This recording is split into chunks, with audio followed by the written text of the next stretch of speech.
check the motherfucking tape. You guys were both telling me. I think it was great.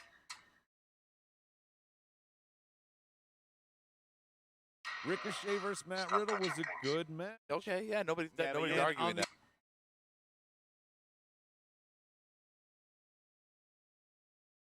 The fucking Inner Circle, they're feud.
Hello and welcome to Markedout Wrestling Podcast, episode number 480.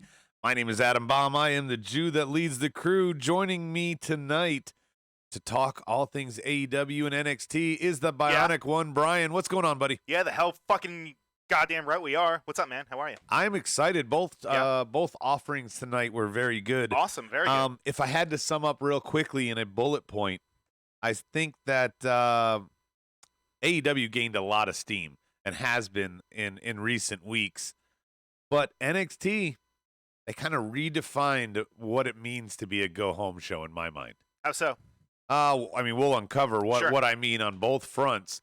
But I'm very excited to dissect them and talk about them. Who is on our YouTube live chat board? Who's the lieutenants there tonight? So I want to give a warm welcome back to Kevin from Texas. He's on the board hanging out. He said he had a kid. That's where he's been. Oh, congratulations, Kevin. Like That's the awesome. rest of us. Yeah, well, not me, but Well, not you. Yeah, That'd be not me. bad. Why is this wants to playing? see your kid? I don't know what you're doing on the screen. You're Oh, I supposed to don't be know. introing the people But on the Shoji's board. on the board. Anaconda Vice is on the board. Christopher Stikelether. We got fucking Rocky hanging out on the board. Did I say Anaconda Vice? I'm going to say him again. Did you say Bang Bus? I didn't say Bang Bus, but thank you. Bang Bus is on the board also. I just want to make sure you can read properly. I can. I'm just So- multitasking right now. So we got some fun Or other. tonight. It's going to be tough to decide who won Wednesday.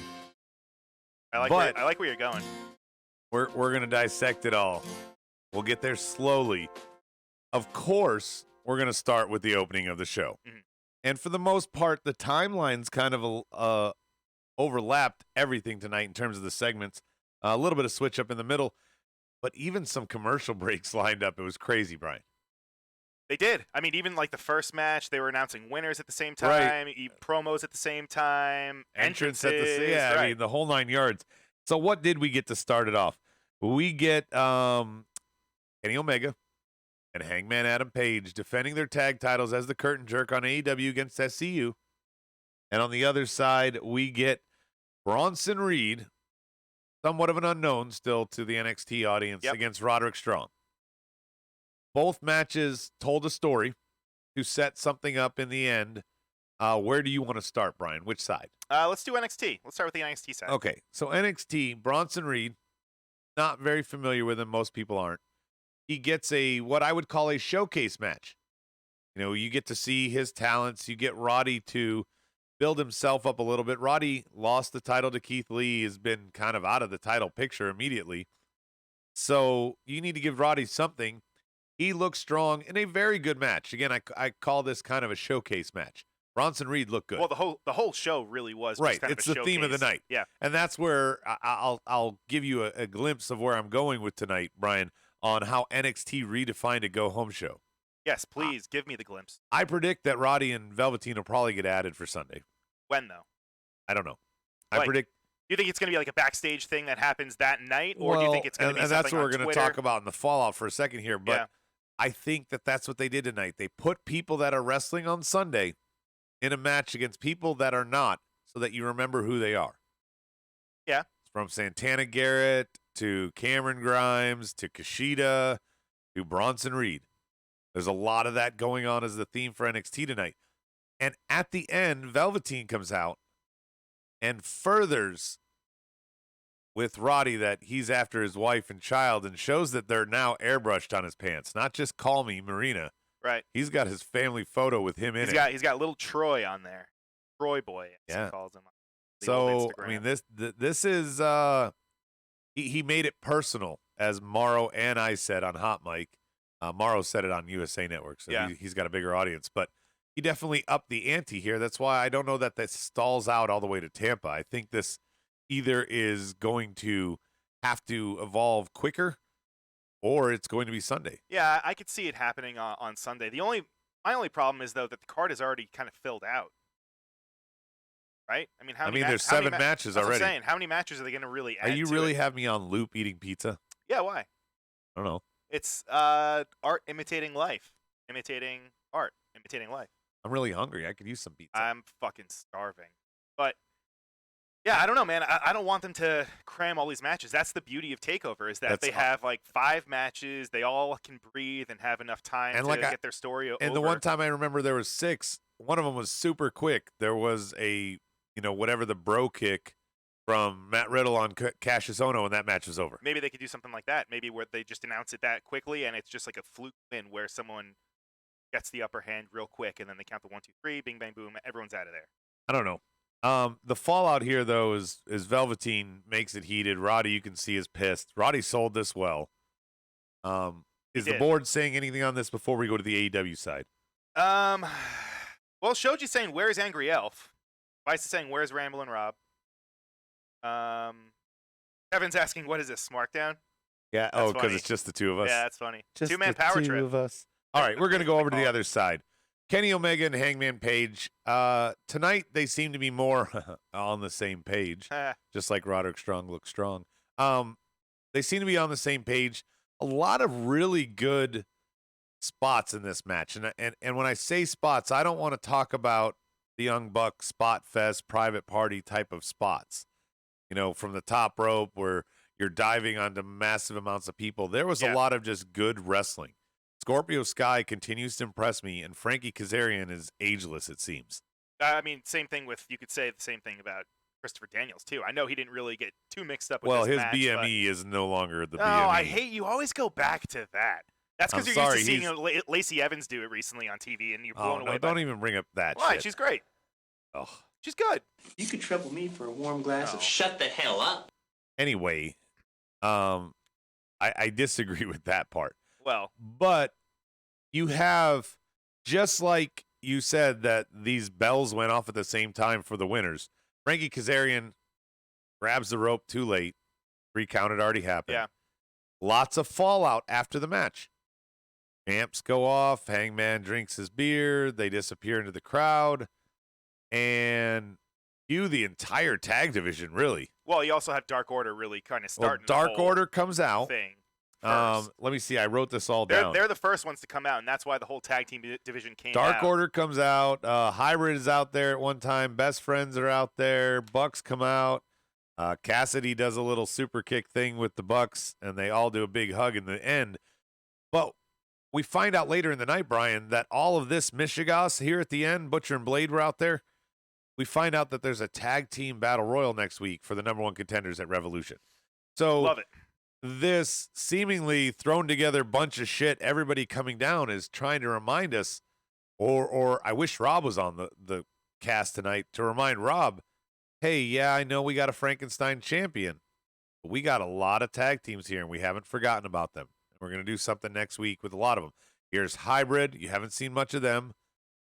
I mean, that was good to see them. The face teams, you had seen all of them. Yeah. But Best Friends got to come out. I mean, everybody got some love there. Lucha Brothers weren't out there, though, right? Lucha Brothers weren't out there, No. but they also announced later in the night that they're going to challenge next week for the titles against Page and Omega. Which I like. I thought they were going to go the route of having – I thought it was going to be Bucks against Hangman and Kenny but at Private Revolution. Party's absent again. They have been ever since their little thing with Page. That's true. Yeah, so I don't know where they're at.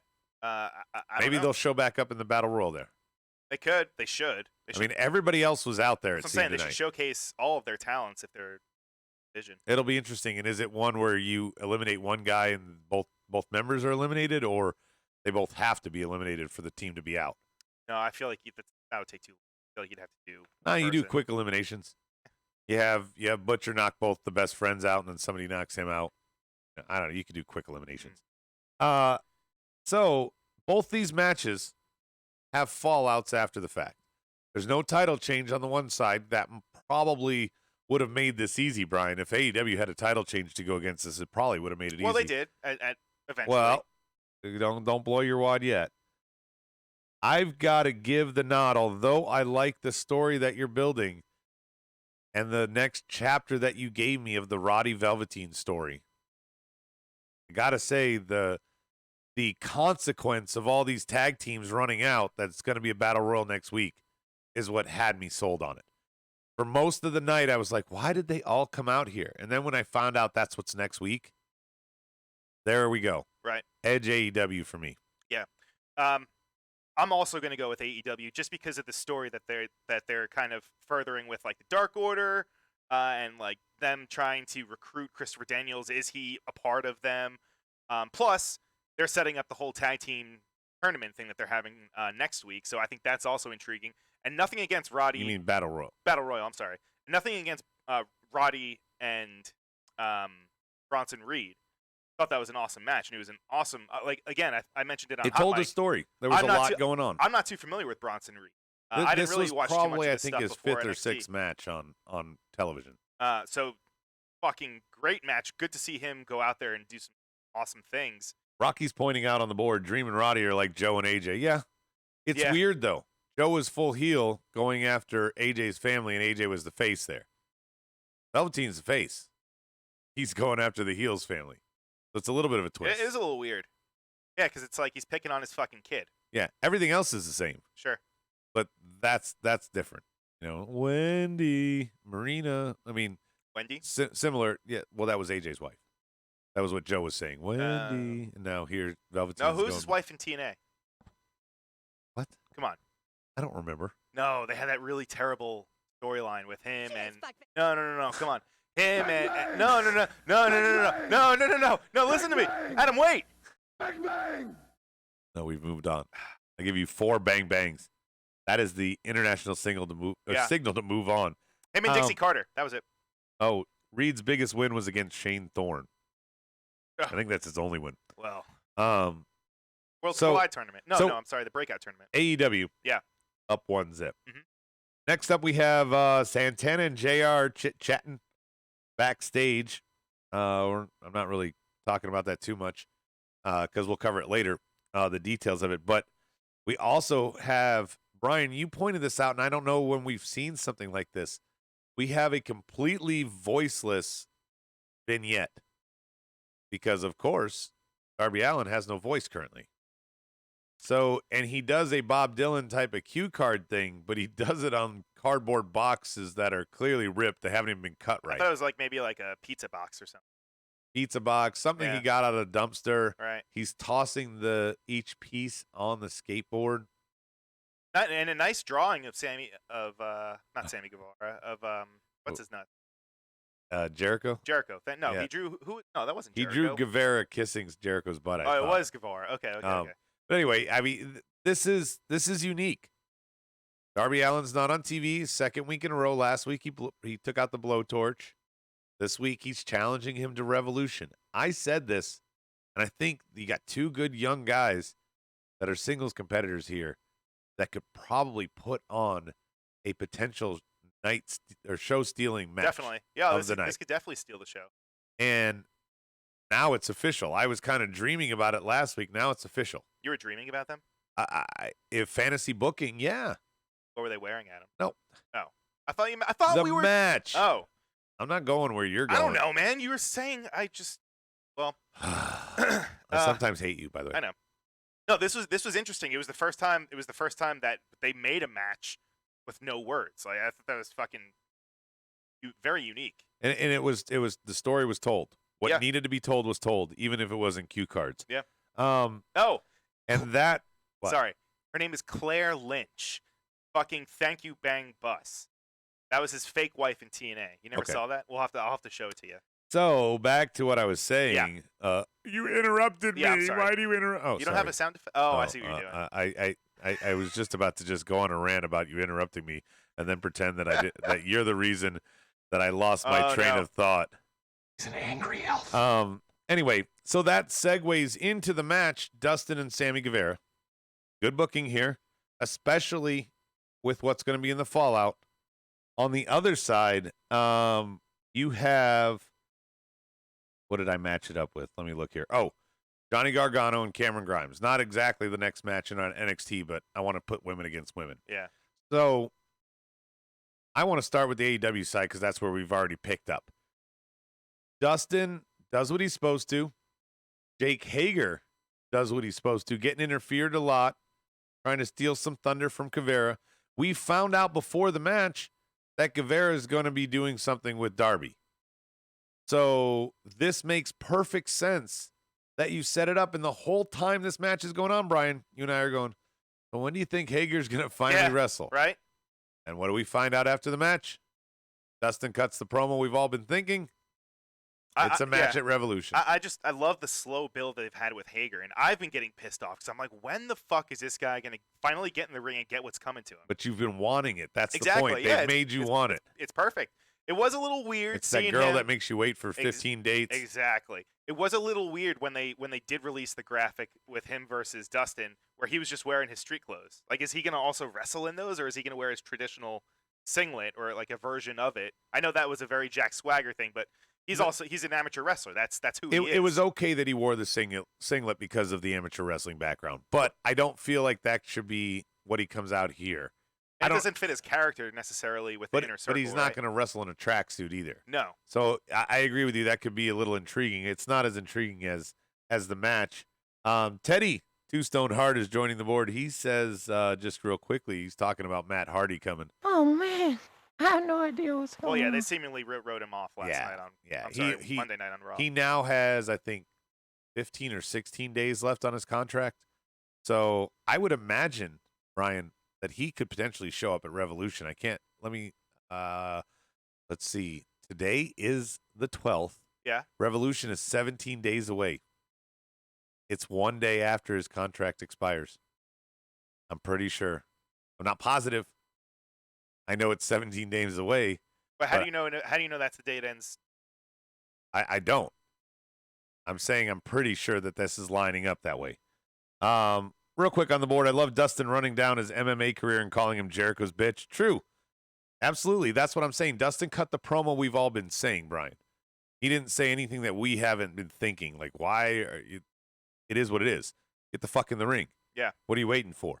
Soji, why does Sammy keep losing when he's part of the inner circle? Heels lose sometimes. Yeah, heels are supposed to survive losses, right, Brian? Yes, and Sammy easily can, especially with he's got all of the backup with him, so, supporting him and stuff. So he doesn't matter if he takes a loss every now and again. He's not really going for any kind of titles right now, right? Everything that he's been involved with is just kind of like he is Jericho's bitch, right? Well, that's why getting his own feud against Darby excites me. Exactly right. He's just involved in all these grudge matches. Really, he's been the first stepping stone on your way to Jericho. Right. For whoever's fighting Jericho or whatever it is. Operation Human Shield. For Jericho. If anyone big, Bang Bus says, goes up at Revolution, it'll be Lance Archer. Didn't he just sign with NXT? No, Lance Archer? No. Oh, I thought he was the other guy that signed with Killer Cross. No. That's Timothy Thatcher. Oh, Timothy Thatcher and Killer Cross signed to. No, not 6-1. Lance Archer, he used to wrestle in you're so WWE. easy to goad. I know, but. I know. You fucking know how to push my buttons. No, he is just waiting to show up any day on AEW TV.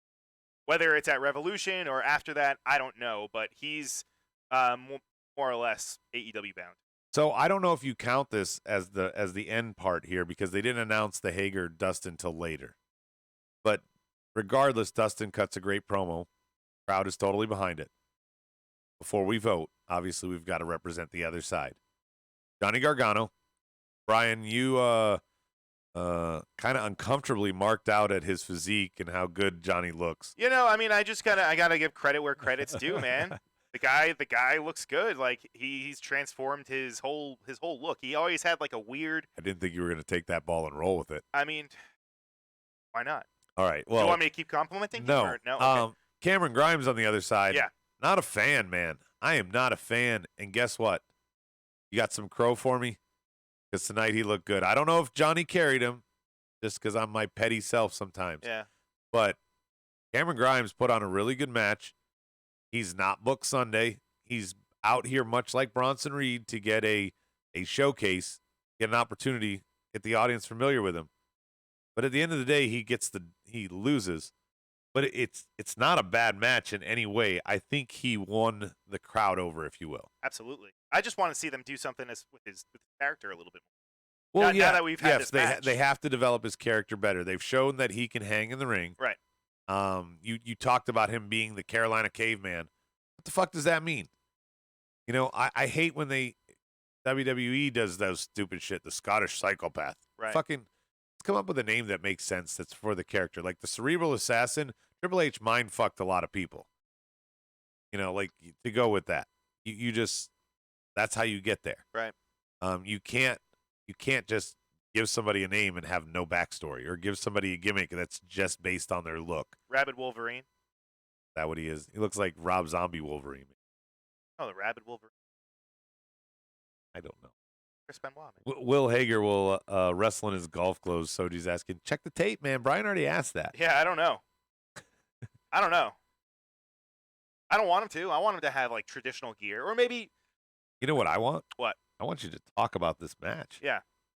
Which one? You were the one kind of marking out. Which one? By some of the spots. Cameron Grimes and Johnny Gargano. Oh, yeah. For a TV match, it was pretty, with no fucking build, it was pretty damn stellar. At least you had Bronson Reed and Kushida wrestling Cole and Roddy because Undisputed beat them up backstage when they were looking for Ciampa last week. But this has no reason to happen. It's just happening. Yeah, it's just happening. But again, it's just the whole time that we're watching it. And not that it really matters anyway, but we were like, oh, well, obviously this is, again, it's just another tune-up match for Gargano.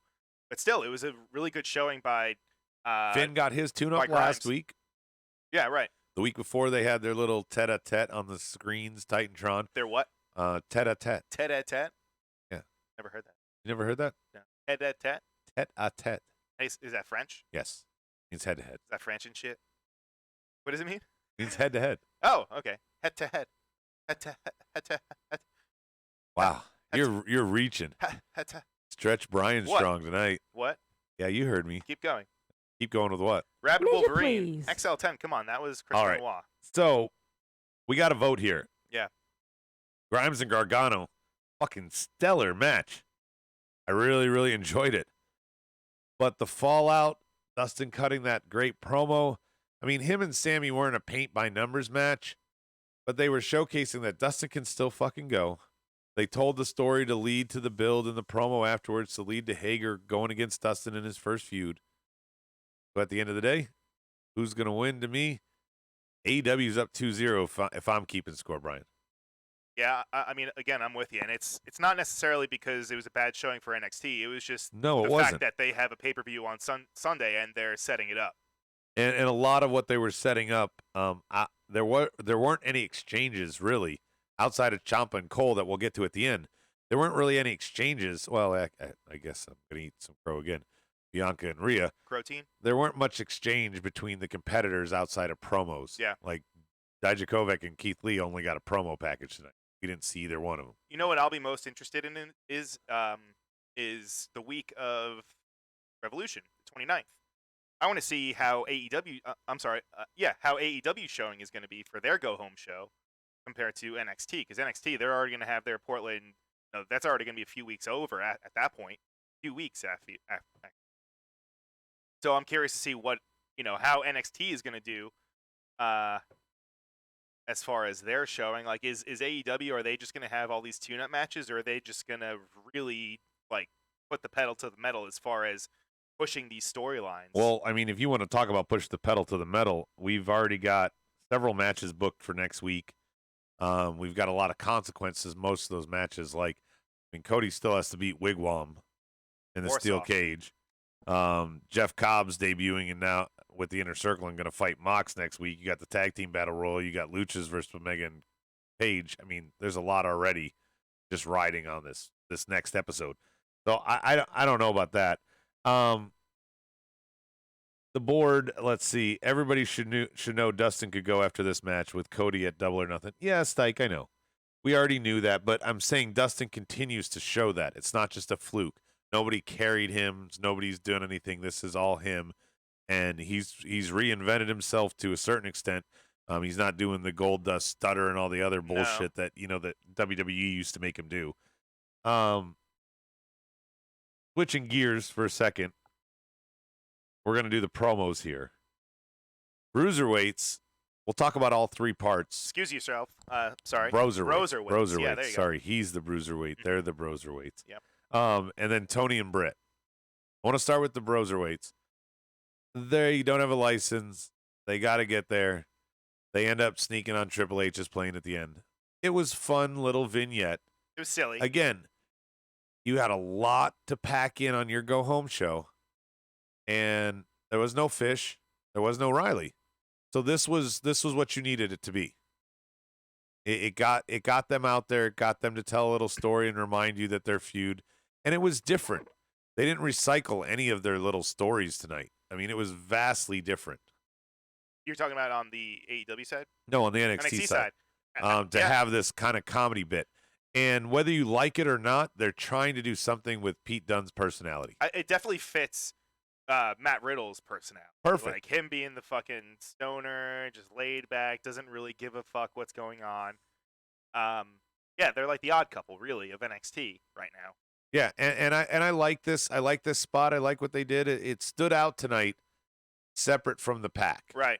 As something different. Now, ultimately, like what I want to happen, I would like to see in the future is maybe have Pete Dunne so relaxed and so mellow that Matt Riddle is the one that has to fucking like give him a little kick in the ass and be like, "Come on, man, let's pick it up." I want to see them kind of trade places at some point down. This is down the line, maybe, like, or right Matt's now. too stoned and Right. has to talk. Yeah, Have that I don't happen know. too, right? Pete Dunne will get pissed. Right? On the other side of AEW, we've got Tony and Britt. Now, Brian, I don't have anything nice to say, Really? so I'm going to have to kick this over to you because you liked this. I did. She was. They gave us a little clip of what she did to Yuka Of course. Sakazaki's teeth last week. Of course, we got to see that, and she which- described the exact tooth it was. Right. Conspiracy Number 19. theory on my end. I think WWE and Shayna Baszler taking a bite out of Becky's neck. I think that's because Yuka had a bloody mouth, so WWE's like, all right, we need to get a female that has a bloody mouth. God damn it. I'm not saying that's what happened. That's just my thoughts. She had dental surgery earlier that day, so they're doing that. I forgot. Soji's reminding me the swan boat, the paddle boat. Right. That was kind of funny. That was funny. But Britt's saying that I like the angle that she went, is that she was saying that she was nice enough to pull Yuka's tooth for free, so graciously. Yeah. What a champ. She also insulted the crowd. She called them chubby Whataburger faces. And you like her shitting on Tony. I do. I like her. I like her shitting on him. him, calling him Coffee Boy, Mr. Starbucks. And then she also said, she was like, "Oh, it's okay. You're doing the best job that you can." That was great. Sounds like such a fucking just conceited, arrogant asshole. And I don't even know. I got to vote. I got to vote for the Broserweights, man. I was entertained by it. It was different. I got to go with them over Britt. I can't vote for Britt. We can go to the board if we have a split decision here. I don't. I'm gonna go with NXT also, just because they took a chance, especially with not so much with Matt Riddle. Again, for Pete Dunne, I thought that was pretty intriguing. So I'm gonna go with NXT. Stike says this by far was Britt's best promo. Legit heel heat was getting by the Austin crowd was fucking fantastic. And Kevin also says Britt was great. Yeah, okay. If you want me to say that, yeah, this is the best promo she's cut. But the bar's low. Is she progressing? Is she getting better? If we want to put the raw rose-colored glasses on, yeah, she's getting better. Do I give a flying fuck about her? As a wrestler, as a challenger, as an anything? No. Because you've force-fed all these challengers already to Riho to make her look strong. And then segue, Brian. Yeah. Riho's losing to Nyla tonight. Well, spoiler alert. She beat Nyla in the inaugural championship match, and then she loses then she beat her again in another championship match. Yeah. And now here, Nyla finally gets the better of her. This is going against Dakota Kai and Candice LeRae. We'll talk about that on the other side in a minute. But Nyla Rose is now solidified. Chris Jericho is the only inaugural champ to still carry their belt. Which, I mean, it's not that. I mean, they only started in October. Well, in Riho's schedule, I mean, they had a bunch of. I think they knew all the time that Riho wasn't going to be there long. And they rushed out all these challengers, and now they're like, oh, it's time to take the belt. And I feel like they wanted somebody else other than Nyla. And the whole Kong injury and the Nightmare Collective falling apart and them not introducing anybody else. Who are they going to put out there? Emi Sakura? Well, I think one of the problems, I mean, too, like, is that you know what I'm saying? There's no other. Kylie Ray, when she just kind of out of nowhere asked for her release, too. So I think that threw a wrench in their plans. I think a lot of wrenches have been thrown at Kenny Omega. I mean, I think it's been tough for him. Right. I will say, fucking, why the hell you have Nyla after she wins talking to Kenny backstage in a thumbnail? We have no idea what was being said. I didn't go back and check the tape because I got a podcast to start, but she went back there and she told Kenny, she said she basically just trash talked him, and she said that she's and she just really trash talked the rest of the women's division. But I like that she's going at Kenny because obviously he has a relationship with Riho, and also maybe because of the fact that it's not a secret that Kenny is one of the ones that's doing a lot of the work with the women's division. Well, not doing I mean, he's in charge of the women's division. I know, but they haven't flat out said that on TV. And I don't think this is me being petty town. I think this is me being fucking critical. The one pockmark on Dynamite has been the women's division. Consistently a pockmark on it. I mean, everything else looks great, but that blemish. Pockmark? Yeah, blemish. You never had a pockmark? Wow, Brian. Pockmark? Am I having to educate you on everything tonight? No, that sounds like it's an old-timey word. No, like, you never seen someone with pockmarks on their face? With pockmarks? Never. Brian. Freckles? No. It's hard to explain, but like it's a blemish on your skin that's created typically from acne or something that's left over. It's kind of a not quite a facial scar, but it's called a blemish or a pockmark. Freeze? God damn, I hate you. Anyway, so who won? Stike says Chris Statlander should have been the one to beat Riho. We haven't even talked about the other side yet. Nyla Rose, I just don't know where you're going with this division. I don't even know outside of Britt Baker, Riho, and Nyla Rose who you count in this division because Chris Statler's been MIA since she lost the title. Yeah, I don't know where she's been. And she was seemingly booked to go against the Nightmare Collective, so I feel like they're going back to square one with all of them. And now Mel is lost in the shuffle, too. too. Yeah, all of them. Everybody involved. Dr. Luther. Everybody involved is in limbo. Right. Because they're changing their plans or whatever, and Brandy's coming out on commentary. Sorry, I want to look at Brandy. And she's going to talk. And she recently said too that she's gonna take a back seat to wrestling. Like you're not gonna be seeing her do too much in-ring stuff. Like we saw her. She had a match. What was it, a couple weeks ago in that tag match? But I think that especially with all the promos that she's been doing and fizzling out of the Nightmare Collective, she's gonna either go back to managing Cody or just go behind the scenes and do more of that stuff. Maybe come out every now and again and do commentary like she did tonight. Yeah, and much like Britt's promo tonight, this was one of the better AEW matches. I'm not trying to shit on it, but I'm saying Rio seemingly is going to exit. Where the fuck do you go with this division? You've built nobody in waiting. You've had no undercard feuds of any kind, and I know Nightmare Collective threw a wrench in your plans, but something's off there. On the other side, we have Dakota Kai. Forgot Sheeta. What about Sheeta? Sheeta should be the fucking champ. Anybody. Have Sheeta go after Nyla. There we go. Thank you, Shoji. We fucking forgot. That's because we don't even know who's on their division because they've done such a poor job. It just echoes the point. Well, Brian. we know Sheeta. It just echoes the point. No, you're Brian. right. You're right. I'm with you. Candice, Dakota Kai. Great match. So a couple weeks ago when Tegan Nox won, Candice came out to celebrate her. So I think that's where you get this match. And again, you have to showcase Dakota going into Sunday. But after the match, this is one of the rare moments of the opponents exchanging here. Tegan gets into it with Dakota. They have a street fight on Sunday. My Petty Town here, why? Why did they do that match 2 weeks ago and are now doing a street fight there? Was it just to get to the rubber point? To give them each a victory? I mean, I don't get that part, but this feud could be a very good match.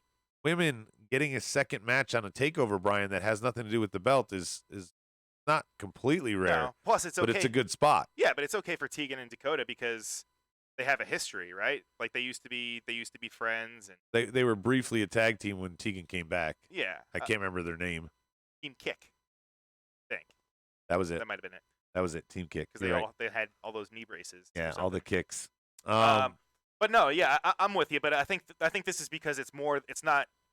They wanted to go outside of the rule. They wanted to have something where it's because this is more personal. And this match, though, from an NXT standpoint, I mean, you get Candice on TV was pretty paint by numbers. It was a good match, though. It was a good match, but it didn't stick out in the crowd. Candice got a little bloody, too. Yeah, it didn't stick out in the crowd is what I'm saying versus a title change. Oh, you couldn't hear the crowd? I wonder why. No. You're trying to turn everything into something else. No. Yes, you are. No. Well, Brody Robb isn't here, so we don't have a third person. Okay, so you have to. He's an angry elf. Got it. To riff with. Anyway, Riff-raff. I think I agree with the board that Statlander should have been the one to take it off, but you have a title change here. You get Riho, who I really don't like, away from the belt. Nyla Rose didn't look horrible tonight. She didn't pre-sell like she has been, where, she is basically telegraphing the move she's about to take. And there was a lot of good exchanges. The one thing is weird. Why did she grab the bottom rope and then turn around? I mean, it should have been a Riho spot to grab the bottom rope. She shouldn't need to use it to get out of the pin. She's the strong monster of the division. She should be able to just shove the 80-pounder off of her. I think that's nitpicky. It is. It is. But in that same breath, Brian, fucking check the tape. Mark it down, 11:07 p.m. on the Eastern. Yep. I'm going to say AEW wins this one. Whoa. Just because of, this is a moment, whatever it is, versus on the other side, you just had a match. What's your vote? There you go. That was for you. We get a horse noise. That was for you. Classic. Is AEW going to go up 3-1, or are we going to tie it up at 2? Yeah, I mean, if you're going to give me a title change, of course I'm going to go with that. Plus, it was hard. Plus, it was a good match. And by the RAW rules, consequence, story, yeah. Here you go. What were all the things that he judged it on? What was his scorecard? Consequence. I don't listen to him. Quality of match. I don't know what the other. You're welcome. Good. Yeah. Thanks a lot, Bob. No, but he's got a point. I like his scorecard. I like what he goes by, but for this, yeah, I'm going to go with AEW. I thought they did a great job tonight. Okay, Bangba said it fucking terribly on the board, but does have a point in what he said. I'm afraid. He says, Adam, you should know when fat people get tired, they can barely move, so her grabbing the rope is no surprise. Huh. With an 80-pounder on her, I think she should do it. Cheetah versus Road versus Baker, we know it's coming. Do we know it's coming? Again, you mentioned Sheeta because we forgot about her because she's not really been a part of the division. Yeah, what the she's fuck been is there for a couple matches. That's it. So whatever. Come on, Sheeta. Anyway, AEW is walking away, typical fashion. But it's not like NXT was bad. That's the thing. Or atypical fashion. Exactly. They're winning 3-1 in the first hour. We close the first hour with a promo from Cole on NXT side where he is going to do anything he can to keep the title. Mark his words. And Inner Circle's just talking shit about Mox. When you have Santana already out there and you're doing that, I felt this was a little overkill, Brian, with the Inner Circle here. I didn't think you needed it, especially with what you were going to have set up at the end of the night with them. I didn't hate it. I didn't hate it, but I'm saying, did you need it? You've had Santana and JR out already. You've had Sammy wrestle. You've had Hager out there. Now you bring them in for a promo. You know you're going to close the show with them in a significant moment with a new member joining. Yeah, but you're talking about Santana, right? No. I'm talking about Jericho and them just being backstage to talk shit here for no reason. No, I like it. I like that it's just showing them that they're coexisting, and I'm sorry, that they're a cohesive unit. And I didn't mind it at all. All right. Well, next up. What was the other, what else could they tell? What other stories? I don't know. Just obviously, this whole episode was about the Inner Circle. You could have put something else there. That could have been where you put the Pac promo instead of waiting. I don't know. No, because then you would have had the whole like last half hour of the show be about pretty Inner much. Circle. Well, okay. I'm just saying. I'm just saying. Next, MJF versus Jungle Boy. That kicks off second hour for AEW, and Lio Rush versus Angel Garza in a number one contenders match on the NXT side. Where you want to start, Brian? Pick your poison. This is gonna be tough, but let's go with NXT. Let's go with NXT. Lio, to me, surprise win on Garza here. Garza nails his finisher, but Lio kind of countered it into a roll-up. And before, he can even get up the ramp, Devlin's out there to confront him at the top of the ramp as the outcome. I don't want to look past Angel Garza, but this is weird. You said it, Brian, and Board, please get your comments to see if you agree with him. But he's got a good point here that you said that Angel Garza is losing here because he's main roster bound. He doesn't need a contendership. But his promos are, I've never lost this title. It should be mine. Why am I fighting for a number one contendership? Sure, I get that, but what else is he going to say? I mean, it would be silly for him to say, oh, I don't give a shit about this match, that's a valid so let's point. just get it over with because I'm already on Monday Night Raw. So I like that he's, that he's misleading us by saying that he's still involved and still, kind of all about the Cruiserweight title. I get it. And I don't mind Lio Rush winning here. That match is not going to be force-fed to us on Sunday. That's going to be next week. Yeah. Lio Rush is going to challenge Devlin. Should be a good match. The Ace. MJF, aside from the spray tan, going for Jungle Boy. They've been at each other's throats for a while. On Twitter, too, just fucking going at it. Good match, but it ends in typical heel fashion. Did you notice MJF did the flare strut at one point? Did he? Oh, yeah. I think you were looking down. Probably. But he did it. And then Wardlow, the ring bear, comes out. Wigwam. The ring bear. And, Warsaw. we get some cheap heel shit. Pop him with the ring. Give it back. Get the pin. Love it. MJF isn't going to lose this match. No question. Me tonight? The one that they just had? No. Of course not. I mean, so this match did what it was supposed to. Jungle Boy got out there. We didn't have a bunch of the Lucha. That's what I was going to say. I'm a little surprised I didn't see Jurassic Express. We didn't see Luchasaurus or Marco Stunt come out at any point to try to save him or we help didn't out. need to. Maybe it happened off camera. We didn't and need just to because, again, they didn't come out earlier with all the other tag teams, but they're going to be in the Battle Royal next week. Well, Luchasaurus, so we didn't need to. He carried him out. Right. And then they did their intro. They did their intro. They did their pose. I just thought it was weird because especially MJF and Wardlow were fighting dirty, so you'd think that they would want to even the odds. I know, thought but it was a little strange. But you're telling the MJF story here. Right. So it is strange, but it's consistent booking. So this is probably a tough one. You don't really have much consequence with either one here. In terms of overall, but the one has a contendership attached. So you have to give the consequence nod to NXT because of the contendership. Right, Brian? I guess so. So match for match, I also think Lio Rush was better with Angel Garza than MJF and Jungle Boy. Although that match wasn't bad, there was a lot of playing to the crowd where these other two guys just go. They didn't need to force the crowd parts. They didn't need to force their story or play to the heel like MJF does. And because of that, it made a better match. Well, and they're completely different matches, too. I mean, I know exactly. I know Jungle Boy is a flyer, but but MJF when you're telling a story of, right. hey, I'm going to hate fuck the crowd while I'm wrestling, that's what a heel does, where the other is like, we're not here for the crowd. We're just going a million miles per second. And NXT gets the win for me. You know what? I'm going to go with, this is a tough one, but going by Roddy Rob's rules, I know he's not here, but he is here in spirit. And in Musk, smells in here. I'm gonna go with NXT also. I'm joining you. Okay. Yeah. Just because of consequence, and it's a fucking awesome match. Board saying anything that should be different? Well, Bang Bus apparently is not a fan of Jurassic Express. I'll say that much. Wow.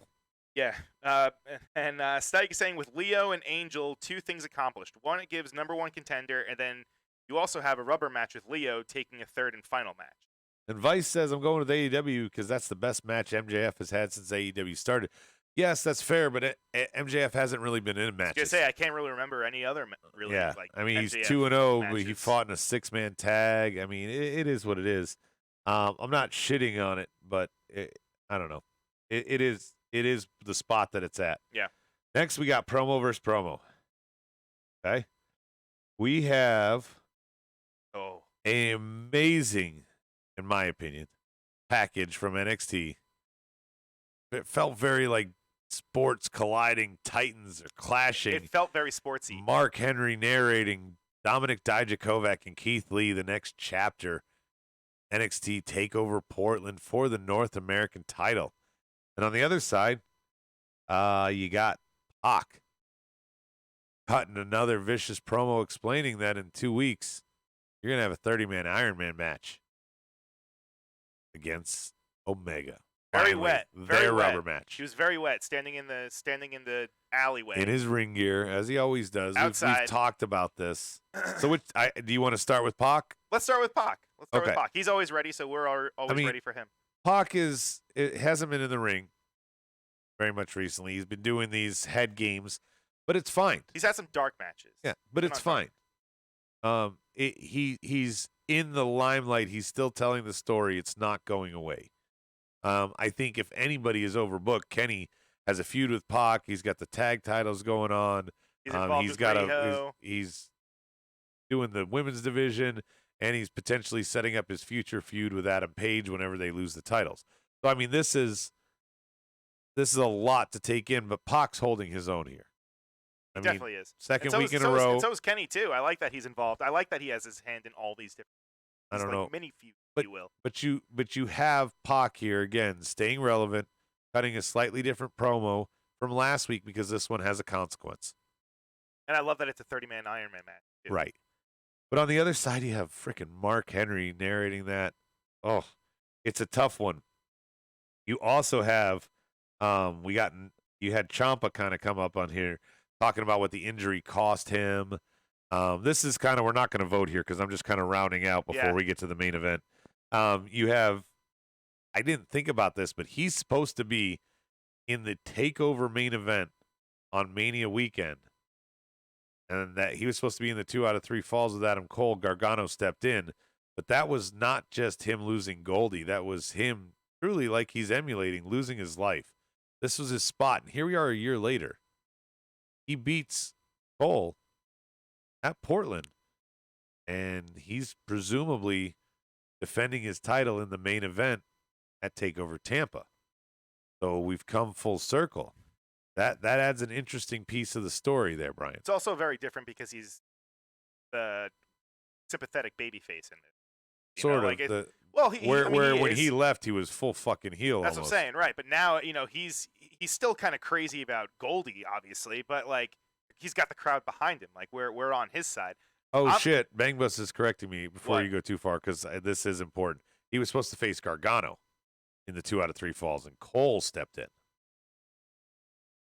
He is correct. Is that important? Well, I said it wrong. It is important because it's not complete full circle. The Goldie portion in WrestleMania weekend is full circle, but it is a different opponent.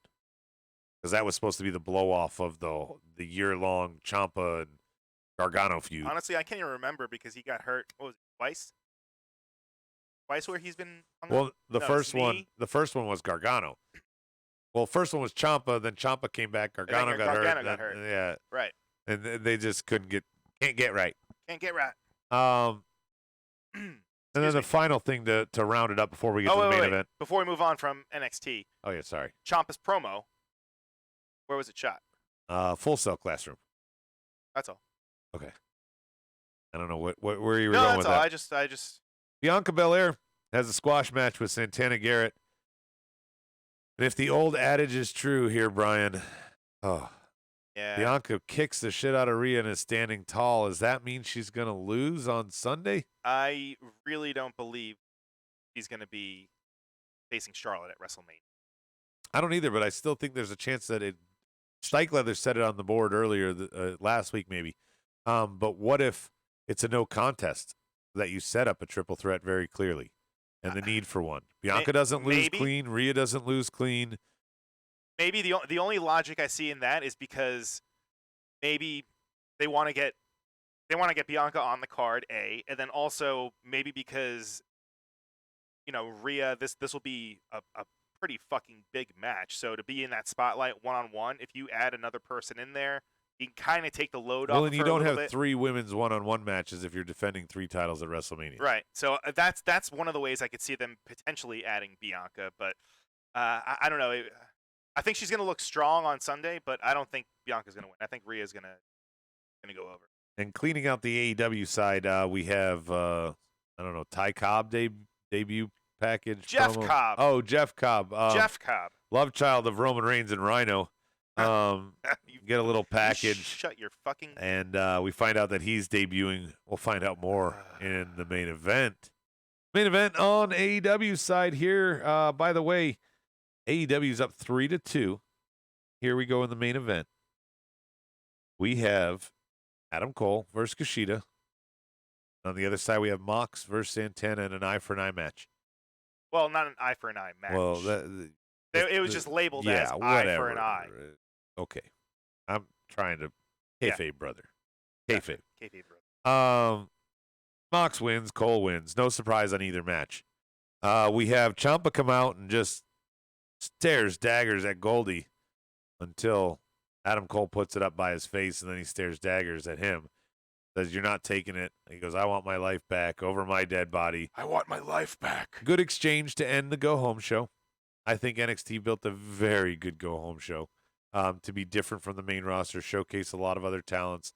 Well, you didn't have to come to blows. You didn't have to throw 6-man tags. It wasn't lazy, exactly. 6-man tags and those giant tag lazy matches. Booking. Just fucking no one wants to see that all the time. And nobody wants to see, okay, no offense to either guy, if on the go-home show tonight they book Kushida versus Cameron Grimes, as opposed to Cameron versus Gargano and Kushida versus Cole, you've made those two.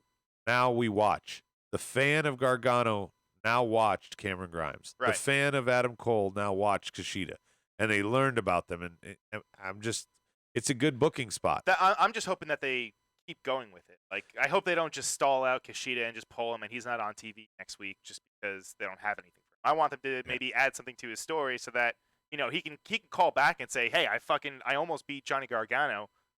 What, like, give me something else." Like, hopefully he's yelling at William Regal. In this situation. I mean, we saw Kaden Carter lose, for a few weeks, and then she beats Chelsea Green in her debut. Yeah. So, I mean, everything might have a purpose. I trust NXT's booking more than I do some others. Sure. But AEW and their offering was just as strong. And I'm not trying to overshadow both matches, but we still got predictions to come and a couple awards. So I'm trying to. We're getting near the hour mark. I don't want to keep us too long. Yeah. Mox wins, no question there. We have the assault after, and Ty Cobb comes. Jeff Cobb. Out and is part of that attack. Joins the inner circle, and we find out that he's going to debut next week against Mox. Jeff Cobb versus Moxley. Again, since Hager's not debuting to Revolution, Rob pointed this out. This is the good booking. When you're going against a guy as a loner against the stable, you got to work through the lieutenants to get up to the general. And this is just another step for Moxley to overcome. But will he? I mean, could Jeff Cobb debut with a loss? That's what I'm saying. Like, and especially with AEW, like, losses mean something apparently there. So to have him come in and just right off the bat take the L, I don't know. Plus, they have the whole next week is going to be Woodrow. Wigwam. Right? Yeah, in the cage. Match. Yeah, so. And his debut. So we have a lot. And he's supposed to be booked to lose. Otherwise, we're not getting Cody versus MJF. Right. So a lot of debuts. I wonder if they're going to do some kind of Big Show Austin McMahon cage thing with Wigwam for him to lose. Like where Cody throws him so many times into the cage breaks, and that's how Cody wins. You mean he throws Cody? Yeah, Wigwam throws Cody. Yeah. The way Big Show threw Austin. Yeah, I got Very similar to the St. Valentine's Day Massacre ending thing. I don't know if that'll happen, but it's kind of fucked that Wigwam's going to debut potentially with a loss. They've got to find a way to overcome that. That's what I'm saying. Yeah. Um, I don't know. I don't know how they'll do it, but I hope they can do it. Well, I think it's going to be a post-match beatdown. But you have a stare down of Cole and Ciampa on one side as the fallout at the end, and you have a debut and a new member to the Inner Circle as the fallout of AEW. Pretty fucking cool. I gotta say AEW wins because of that right there. It's no knock on anything that Cole and Ciampa did tonight. I liked both their promos backstage. I liked everything they did to build and do a go-home show. But what AEW did was set up a little bit further. I'm surprised you're saying this, even though you're not familiar with Jeffrey Cobb. I don't need to be. Ty Cobb. The next week, I get Leo versus Devlin, and I get Chelsea Green versus Caden rematch. That's what NXT is hyped for me for next week because it's going to be Fallout from Portland. They can't hype too much. Whereas the hype for next week, I've got Cobb's debut against Mox. I've got Cody and Wigwam. I've got a tag team battle royal for the contendership at Revolution, which could be anybody's game there. Yep. And I've got Lucha Brothers versus Paige and Omega. I mean, I've got a solid fucking card booked for next week. I just finished a solid card here. Plus the 30-minute Iron Man match. That's 2 weeks. 2 weeks, I know, but still. That's another booking, and we added Darby and Guevara for Revolution. We added Hager and Dustin for Revolution. I mean, like, AEW brought the fucking heat tonight. And again, I started this show off. NXT redefined how to do a go-home show. I'm not taking any credit. The way they did it by making all those matches be showcase matches and not tag team matches and not, like I said, book Cameron Grimes versus Kushida. Right. That's what they would do on main show. Apollo Crews is going to fight Heath Slater for no fucking reason. Yeah, and just talk about the pay-per-view for right. And they'll show all these promos right. and I mean, like, they did something different tonight, and I liked it. They did enough to salivate for Sunday, Brian. They definitely did. But they did not do enough to win tonight. Right. I like that they were playing some promos and stuff, but yeah, the matches actually felt like they meant something, and they had some more pep in their step. So who won your main event? Main event, dude, I got to go with AEW since Jeff Cobb debuting and also you kind of being wet included. yourself I did wet myself. Good. Thank God I'm wearing my fucking diapers tonight because obviously I would have just fucking. Yeah, are you going to get them to be a sponsor for us yet? I would like that. I mean, I would like they that. They got to tap into that 30 market. I go on a lot of road trips. I feel like that would be very beneficial, but I'm just excited to see Jeff Cobb in an AEW ring. He was most recently doing some good things in Ring of Honor and New Japan, so this will be cool. And I think you're pretty accurate when you said, what did you say? He's a love child of Rhino and Roman. And Roman, yeah. Yeah, I mean, he's got the physique of Rhino and Roman Reigns. But you know now. The wettest hair. WWE isn't the only Olympic wrestler that they have on their roster. Now, Jeff Cobb, he's a former Olympian as well, so that's interesting to know. Now he can boast about that, and AEW has that on their side. I think Moxley versus Cobb's going to have a DQ finish with Inner Circle interfering. That makes sense. That way Cobb doesn't get the loss and Mox doesn't. Well, he'll still get the loss. Build. No, well, I mean, a DQ loss don't make a fuck. Well, in That's AEW different. It does. Well, okay, on the scoreboard it makes a fuck, but in reality nobody cares. Yeah. Jeff Cobb's a bland wrestler. I'd rather have Killer Kross. No, you're crazy. Oh no, he says I'd rather have Jeff Cobb over Killer Kross. Yeah, Kross is a good character. So he's good in the ring too, but Cobb is fucking awesome for a big man. Most people are picking on AEW as the winner here. For my night, I already made my argument, Brian, but AEW won tonight. Title switch, debut, plus a little like mini and a swerve. Huge build for next week and the week after and Revolution. They did a lot of stories tonight. They continue to gain steam, is what I said at the beginning, and I'm going to stick with it. Yep. We got 2 awards each: Marked Out moment and Petty Town moment. Petty Town's our last stop, so I'm going to start with the Marked Out, Brian. Okay. Mark Henry and the promo for the North American title match for me. That's the NXT side. If I test myself, you shit yourself. Yeah, and the Darby challenge. Yep. I liked the way that was done. I got excited about the thought of it last week. Sammy gets the first feud. Darby gets the first real feud. It's a good booking. It's not like and I don't want to shit on it as a throwaway match, but it's not like when Havoc, Darby, and Janela did their match. Great match, but I had no connection. Right. Now I have a connection. Yeah. And I'm excited. They took his voice. This is revenge. Right. I like it. Brian, you're Marked Outs. Marked out for AEW would have to be Nyla Rose beating Riho, and we have another title change, so there's one. And then on the NXT side, you know what? I'm just gonna say Kushida in the main event. I thought that was fucking cool. I know. Again, it's not really a match that it's not really worth anything because tonight was really just all about promoting But we Sunday. reminded him. I mean, he worked with Alex Shelley, but otherwise, I haven't seen him since. Right. So this was a good spot for him, and I know they've kind of been teasing this matchup a little bit for last week since they beat him down or whatever. Yeah. So. On the board, Stike says Mark Henry's promo for the North American agreeing with me, and Dustin's promo he loved on the AEW side. Yeah, all good stuff. Kevin said he liked Pac's vignette. Bang Bus marked out Jeff Cobb. Didn't see that coming when Jericho was doing his promo. Thought he was just going to randomly pick someone from Inner Circle to face Mox next week. Again, it was a great setup. Good little reveal. They showed you he was coming. Yeah. They didn't say anything about Inner Circle. Right. That's what I'm saying. It was like a little bit nice, of a swerve. kind of a I don't know swerve. how we didn't think to see that come. I don't know. Weird. Sorry, I had to pause for a drink. Rocky said All good, Snapdragon dulled by Riho on Nyla. I guess that was his marked out. Last stop is Pettytown. Oh, Snapdragon suplex. He had a typo. Pettytown for me is Tegan and Kai redo. Why is that petty? You don't like retreads. Well, no. It's against NXT rules. Normally a takeover match, these guys have come to blows. They've told their story, but they really rarely are going to go where they have a match 2 weeks prior, a one-on-one 2 weeks prior, and now 3 weeks later, we're going to have a street fight. I mean, this had a lot of heat. I would have rather seen them do anything, just like they did tonight. Dakota's fighting Candace. Here comes Tegan. They could have just done that shit the whole time. Yeah. I don't know. Again, Brian, it's fucking petty for a reason. Yeah. Yeah. And on the other side, Santana, the whole match with Mox. Santana Garrett? No, Santana, proud and powerful. No, they're not proud and powerful anymore. Okay, well, the Inner Circle, whatever. They're just Santana and Ortiz. You caught my tongue tie bug.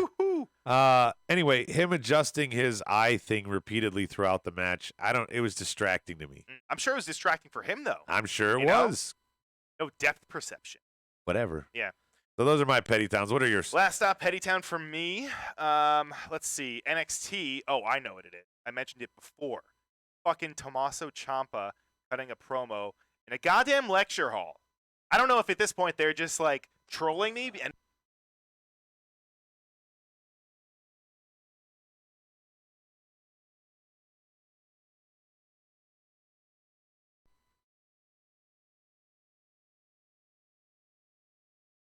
that was weird. And we're back. My bad. Adam's stomach hit a switch. I don't think it was my stomach. It might have been the chair.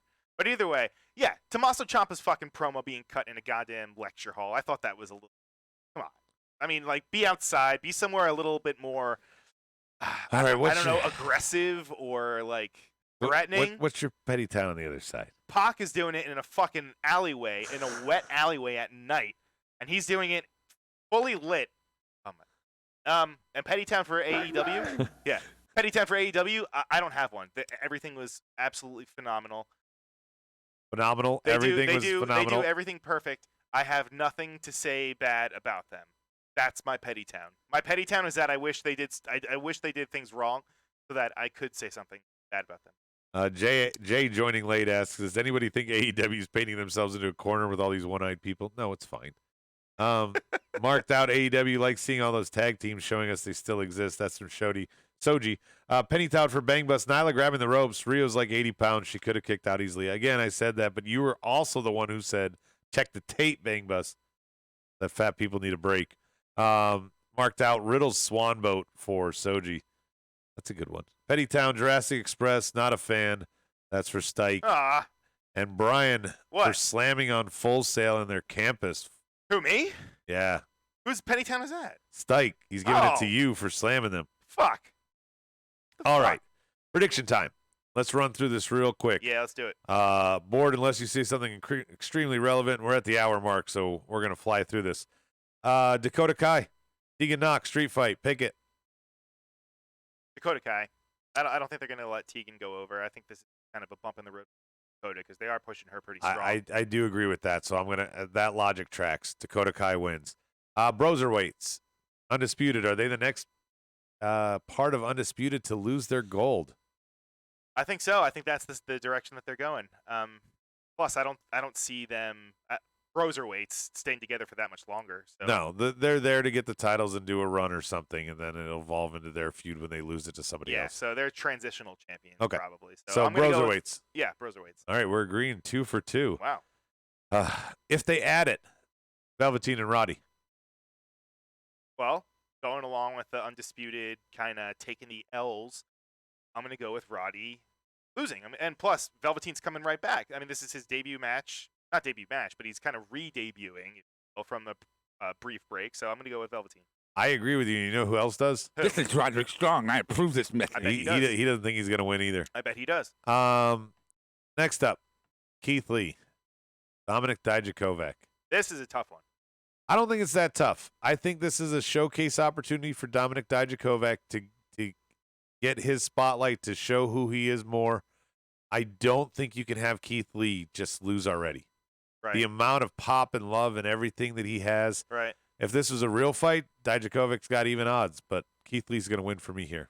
I agree with that logic. I think Keith Lee, especially, again, he shared the ring with the great Roman Reigns at one point. So I think he's going to ride that wave. I mean, how could you not? Right, and he pinned Seth Rollins. He pinned Seth Rollins. Yeah, he did awesome in the Royal Rumble. I still think they're gonna keep pushing Dijakovic, but this is gonna be an awesome back and forth match. You know what? We were talking about what was the match we thought could potentially steal the card. Saying if it gets added, talking about it. I think it was off the air. I don't know. We were talking about a Revolution. I was saying that Sammy Guevara that one, and Darby Allin could steal the show. So on the NXT there. side, I think this one could steal the show for sure. It could. It could. It's going to be very unique and different from the other matches for certain. Even you know what? Even give me Mark Henry as the guest referee. Like give him a referee shirt that like barely fits. All right, Finn and Gargano. This one's tough. I'm going to go with Gargano. I'm going to go with Finn. Prince has to win here. Johnny Takeover's got his name there already. And I'm not saying Finn doesn't have his takeover there, but Finn has dropped down to NXT. Right. This is his first big kind of feud. It's been built for a while. I think he has to I think it's going to be a great match. I don't think Johnny's going to get steamrolled. Yeah. But I don't think Johnny's winning. No, you know what? I'm going to change my answer, and not so much. I mean, that I like your logic. That tracks, like you said.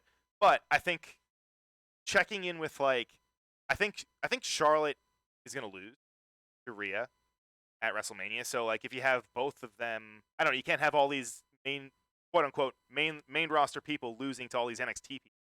So on the flip side, I can't see Finn losing. And but he if is they riding do a wave. triple threat and Charlotte's not involved in the pin, you're fine. Right. That could be their way of getting around that. You're fine. I'm going to go with Finn though. Yeah. Finn is my pick here. We got 2 matches left. Rhea and Bianca. I got to go with Stike here. I think that you squash Bianca if you have her lose.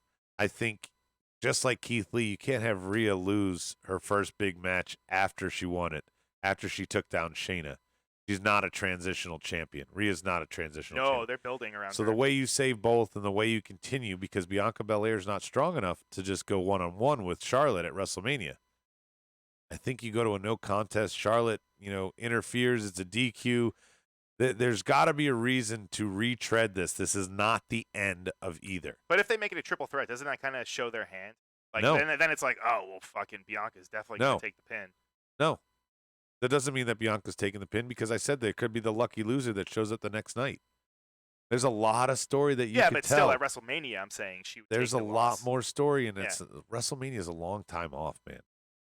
You throw in a triple threat here, you tell a story that could change weekly. I don't know. I think this is a no contest. I'm not picking a winner. I'm picking. That's what Stike is saying also. Yeah. What's your pick?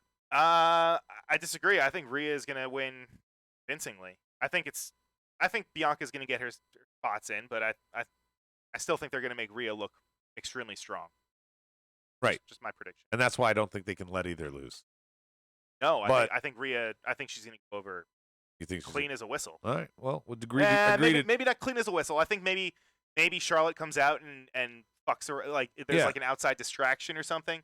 I don't think she gets involved where like they have to throw the match out. But I don't know. I do think Rhea is going to win. I don't know. Final match. Is Goldie coming home? Ciampa and Cole. We've picked Undisputed to lose 2. Roddy's not official, but we've said that they're going to lose 2 matches. Are they going to lose all tonight? Tough one. You don't really have any challengers in waiting behind Ciampa and Cole. A clear challenger yet. I mean, you could say I was going to say Keith Lee, but not really. They could do something crazy for Tampa and add other people in here.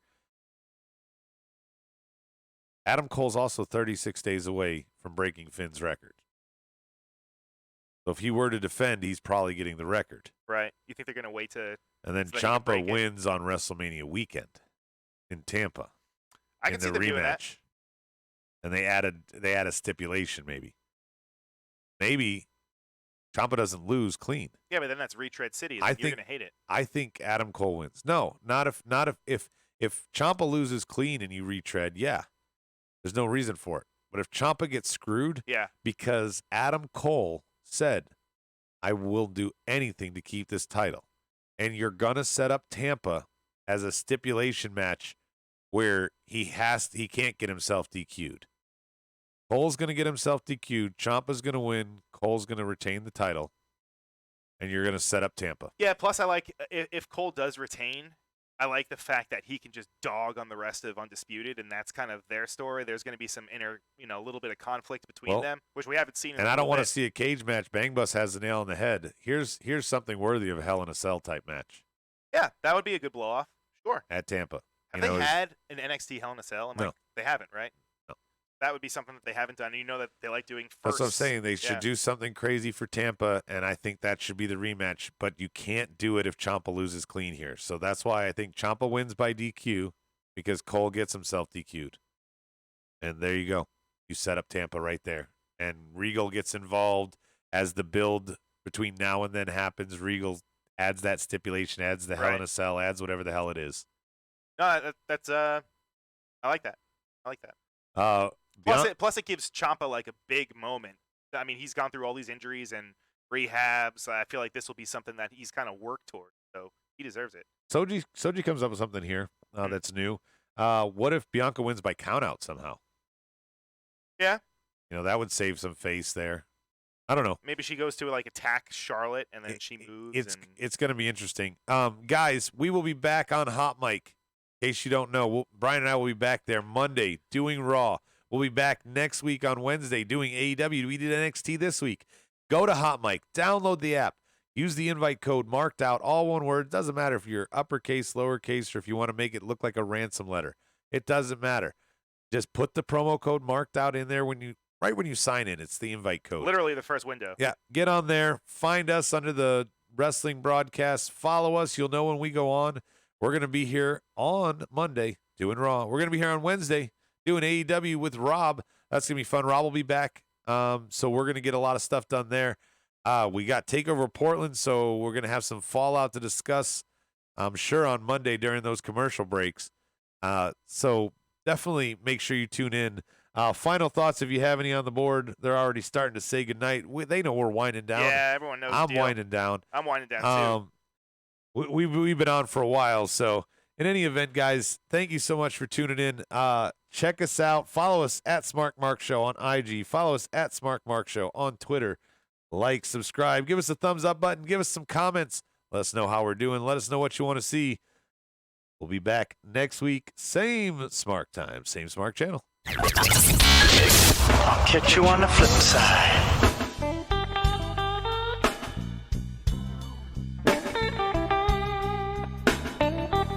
Markedout Podcast is produced and edited by You Record Studios and is recorded live from Charlotte, North Carolina. Subscribe, follow, and listen to us live following WWE programming on YouTube, Twitch, and Facebook Live. Download the podcast by following us at podbean.com or subscribe on iTunes and Apple Podcasts. While you're there, go ahead and give us an honest and fair review and rating. Finally, if you have enjoyed our product and would like to see us grow, please donate to us by visiting the donation link below our live video, or you can donate via Venmo and Cash App at the handle Ravepro. That's RAVEPRO. You're listening to the Electronic Media Collective Podcast Network. Yeah, it's a mouthful. For more great shows, visit electronicmediacollective.com. Please, listen to my voice. Take it from the wise old